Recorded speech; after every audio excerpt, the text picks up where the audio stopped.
Welcome to this Excel video tutorial. Calculate the date difference between two dates that are known to you, like you're seeing in our example, have the project start date and the project finish date. We would like to know the number of years in between these two dates, and to do that, we shall use the DATEDIF function in Excel. I'll head over to my results cell and start typing equals DATEDIF, open brackets, select the project start date, comma, select the project finish date, comma, and because we want Excel to give us the number of years in between these two dates, I'll open quotes, type letter Y, close quotes, close brackets, hit enter key on your keyboard. Then you can drag this formula to the rest of the cells, and there you go.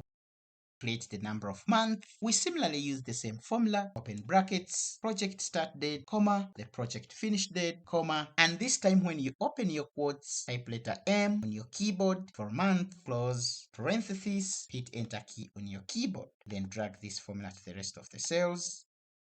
And there you go. For the number of days, we also use the same function. We say equals DATEDIF, open brackets, project start date, comma, project finish date, comma, and when you open your quotes this time, type letter D on your keyboard, close quotes, close parentheses, hit enter key on your keyboard. And if you want to calculate other cells, drag this formula, and that's how you can calculate date difference in Excel. And if you learned something out of this particular video, leave a comment and subscribe to this channel so that you don't miss any future videos like this.